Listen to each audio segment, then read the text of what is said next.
All right, turning now to our forecast with Chief Meteorologist Kevin Robinson. It has been on and off here today. Yeah, and you know, that's kind of a double-edged sword because on one hand, the on and off rain kept the atmosphere really stable, so basically all but squashed any threat for severe weather this evening.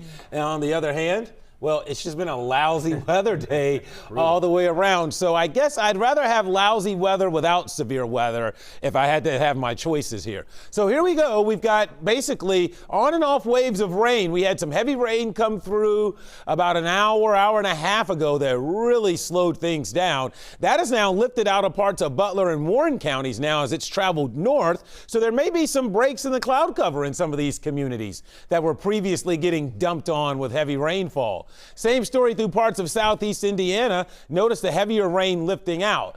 That said, don't put away the umbrellas because more rain is coming. We're not done with the wet weather just yet. You can see renewed shower and downpour activity from Florence down 75 in the direction of Dry Ridge.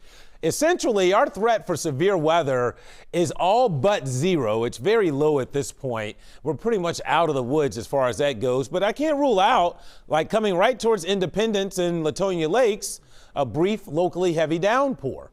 That certainly is still possible through the night, along with additional showers. The severe weather is over here in the Appalachians where they had some sun earlier today. You see all the lightning, right? Notice the absence of much lightning once you get back into Ohio and Kentucky, but all of this has to pivot its way through. So until that clears the region, chances for rain stick in the forecast, not only through this evening, but through the overnight and even into Friday as well. Look at the temperatures.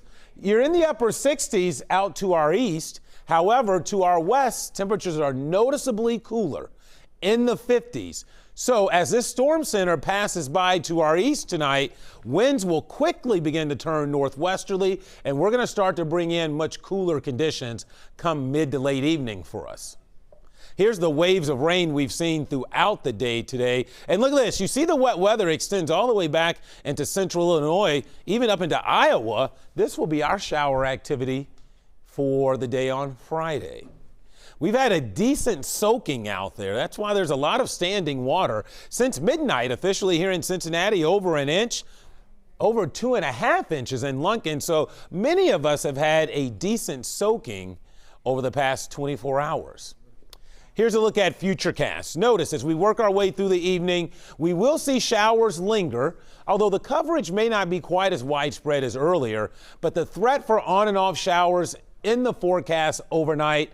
This is tomorrow morning, and through the day on Friday, we'll have off and on showers around the area. Even into Friday evening, I still think we could have off and on showers. And then overnight Friday and the Saturday, skies will clear up, and that should set us off sailing to a pretty nice weekend. All right, look at this. This is interesting here because how do I know the cold front's creeping its way through Cincinnati? Look at our winds. They've gone from southerly to westerly, and look at that, sustained at 20, and our temperatures are falling back into the 50s. So once your winds go around to the west, the cold front's through your area, and temperatures will quickly begin to fall. In fact, we're headed down into the 40s for lows overnight. When you factor that in with those gusty winds tonight, it will be noticeably cooler and quite a change from how it has been. Only in the mid-50s tomorrow with gusty winds, scattered showers around the area. Keep in mind, winds during the day tomorrow could gust to around 40 miles per hour, so it will be quite blustery for us. It does turn chilly as we clear up tomorrow night into Saturday morning, likely down into the upper 30s, but this is a pretty nice looking weekend. 60s Saturday, 70s on Sunday, some rain in here Sunday night, and then, as I like to say, Mike and Ashley, we may finally be moving towards real spring with a chance for getting to 80 next week. I like it. Thank you, Kevin. And remember, folks,